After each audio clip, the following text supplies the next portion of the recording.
I want to kind of start it off with what you posted on social media. I think it was yesterday or the day before about playing hooky. You posted a really beautiful reel about, you and nature just taking time for you, for self-love, for whatever reason that it was that you decided. I think I can think from my perspective, being an entrepreneur, work and living. And sometimes we forget that, like, hey, we need those moments of turning off and going in and playing hooky without shame, without guilt, without feeling like we're messing up or we're doing something wrong. How was your day of hooky? What did you do? What inspired it? Yes, totally. 100% what you just said. It is so important. I personally don't find enough time for myself to just completely unplug, like leave my cell phone in the car, go completely away from nature so I'm not available to anybody. That is something I cherish and I love. I work so closely with spirit and with nature, and that's how I fuel myself. Like that's where I get my batteries recharged in a major way.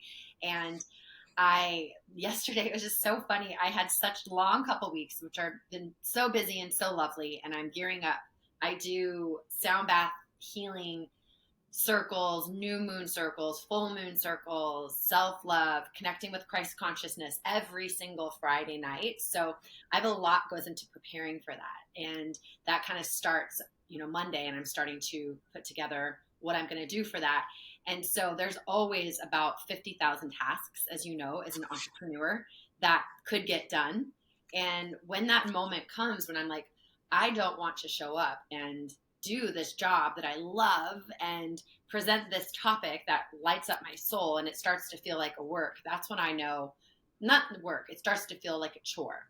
That's when I Mm. know I need to recharge, step away, fill myself up, get myself inspired, and then I can come back. And that energy of feeling inspired is what translates and helps people to have the experience themselves. Yeah. How do you know when it feels like a chore? Do you hear something? Do you feel something? Like, how do you recognize when it's time to do that?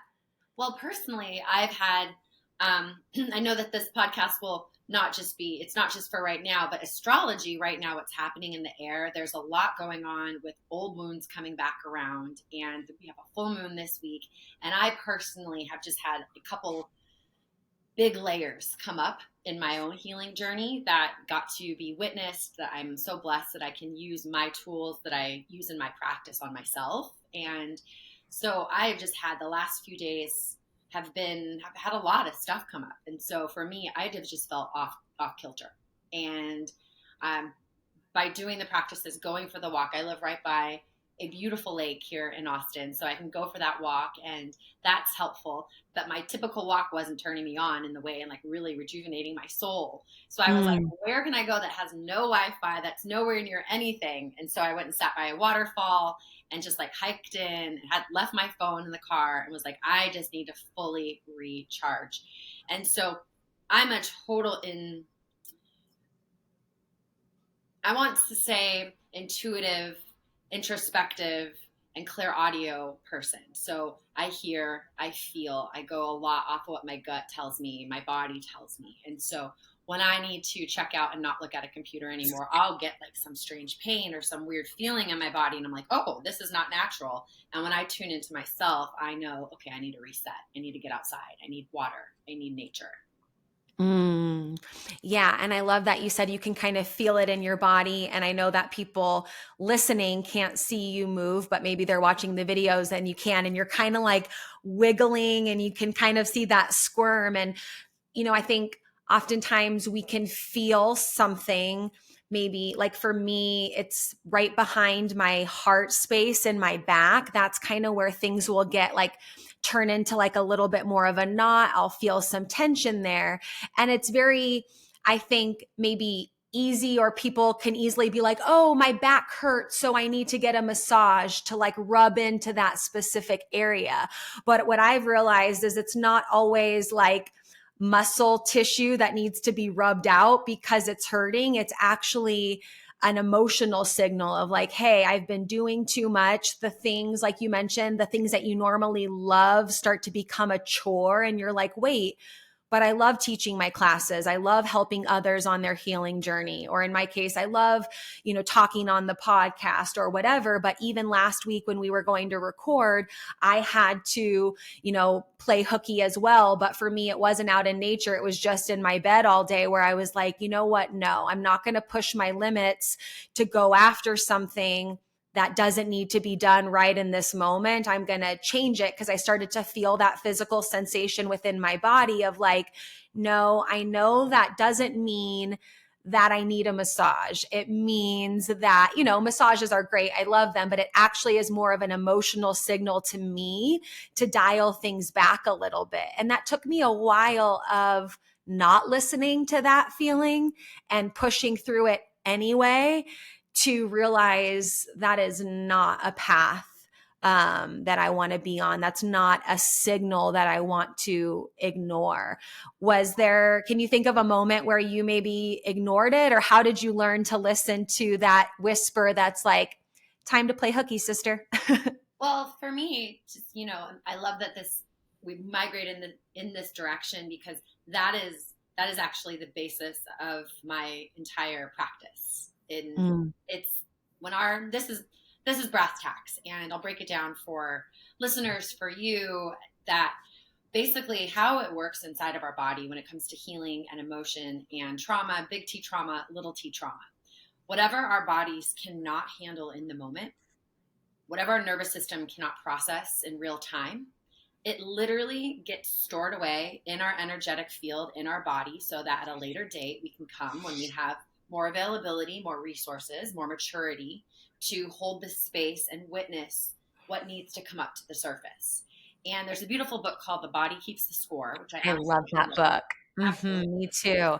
And it's a book. I did the audio book, which is like, I think over 40 hours of Yeah. audio, but I love it. Yeah. And that's what I do with EFT, with yoga, and with breath, which I know you're such a huge fan of breath, and with my other healing modality. The compassion key is really leaning into those feelings that are uncomfortable or painful or weird or just out of congruence with our normal everyday routine of walking, living, eating, and breathing and being in the world.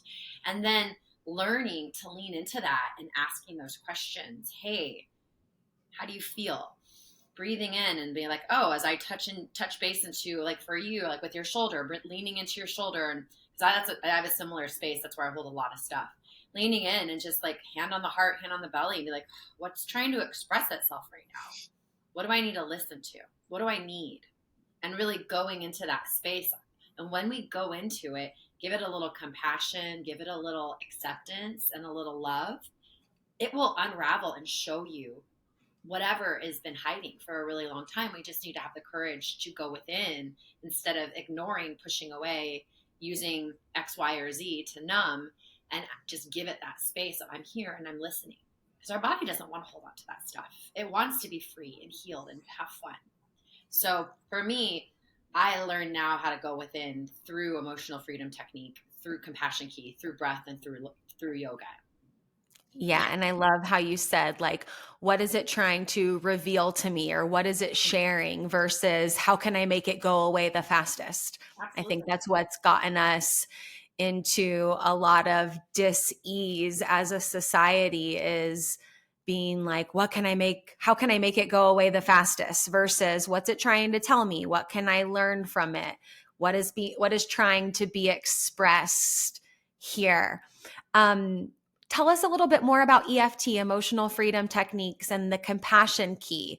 I know a little bit, and I'm sure there's some listeners who have maybe heard of it, or maybe it's completely new to them. So Yeah. open up that for us. I'd love to. I'm obsessed with it, so I'm always happy to talk about it. So to talk a little bit about emotional freedom technique and EFT and how it came into my life. To be just super transparent, my entire life changed by the addition of emotional freedom technique to my healing journey. So just a little bit about me and my story. When I was my first like 5-6 years of my life is when I had extreme neglect, extreme abandonment, extreme, I want to say unintentional abuse. And my parents were just really, really, really young when they had me, and they just were not fit and did not have the skill sets to raise a toddler. And as I had said, whatever we can't process in the moment gets stored in our body for a later date. And so during those first few years, when my brain was in theta brainwave state, I took on all of the things in the trauma as being my fault. And long story short, my grandparents adopted me, and that provided me a stable home. And the thing of it is you cannot explain to a 4-year-old why her mom and dad don't want her anymore. And so I picked up this limiting belief that I wasn't lovable, X, Y, and Z. But the thing about those subconscious programs, we don't know that. I didn't know I had that. So I'm walking around in the world with these different points of view about myself. And I was in Los Angeles, and I put together a show, and it was really loosely based on my life and my dating. And we put it together, and I was at the premiere, and I saw just like 45 minutes of it, like date after date after date after date. And it was hilarious. The show was amazing. But I, the next day, was like, oh my God, maybe this is me. Like, I really gave me this like outside perspective to say, no, there's not just jerks. It's the same jerk over and over again. And so that's when I dove into my healing journey. And through my therapy, my talk therapy, I realized that I had a belief that I wasn't lovable, that I wasn't valuable, and that I wasn't important. And so once I realized that, I was like, of course I'm letting these people treat me this way. Of course I have a substance abuse problem. Of course I'm not living up to my full potential, because this is my beliefs about myself.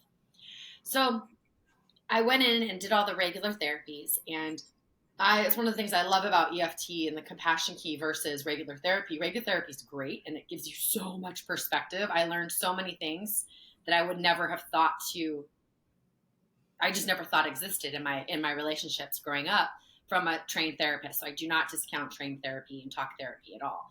And I think it needs to go a little bit deeper, because when we get out of our head and get into our heart, that is when we actually make changes in our life. So once I started to do EFT, within months, my whole life changed. Like, I attracted an amazing partner. I had a total 180 of what I wanted to do with my life's purpose. I had money finally start to come in that I could keep instead of pushing away. And I really found that I was a completely different person. At least I was building the blocks of becoming a completely different person. And the EFT is what got it tangible in my life instead of theoretical in my head that this is something I want to achieve. So that's kind of the backstory of what made me head completely down the path of not only wanting to master it, but wanting to teach other people about it, is because I saw that massive change in my life. Mm-hmm. And so the basics of what EFT does is, when you have the trauma, the big T trauma or little t trauma, whether it's big T, neglect, abandonment, abuse, or small t, such as you got pantsed in front of the class when you were giving a presentation, or, some boy you really didn't like you back and embarrassed you, or, those small things are still real to our nervous systems. And so whatever does not get processed in the moment gets stored in the body. So EFT, we hit different lines of energy, and these lines of energy open up highways and just let the thing that's stuck. When you say hit different lines of energy, for those listening, Veronica, you are touching yourself. When you say hit different lines of energy in EFT, are you actually physically touching the person? Yes. So what we do, okay, our body has meridian points. Okay. This is what the needles are put into when you go and you get acupuncture. Cool. Yeah. Mm-hmm. You get acupuncture and they press on to the certain spot. That's the lines of energy. This is our meridian system. Mm-hmm. So with EFT, we have those lines and we tap them on ourselves. So like, one is above the eye, in between the eye and the nose. Another one is outside the eye, at the cheekbone, at the nose. These are different lines of energy that correspond with different parts of the body, like different glands, different organs. And when you just lightly tap on yourself, so this is all us doing it to ourselves, guided with a practitioner. When we tap on these lines of energy, we just open up the space, and then we just communicate to our body and say, hey, I love and accept you. Because the first step in EFT is loving and accepting what is. So whatever the thing is. So if you're having a really crappy day, or you don't say, I don't want to go. So for you, say, I don't want to show up and go do this interview. I just want to lay in bed. And you would tap on these spots, communicating with your body. Hey, I see that you don't want to go get up and do anything, and I love and accept you anyways.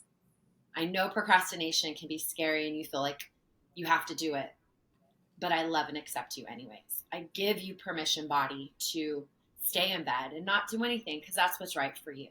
I love it. And so you're always just accepting and giving permission for whatever the heck is in your space, no matter how bad or good, quote, air quotes, bad or good, to just Mm-hmm. be present. And you give it permission and you give your body permission to pull that part of you to the surface so it can be witnessed.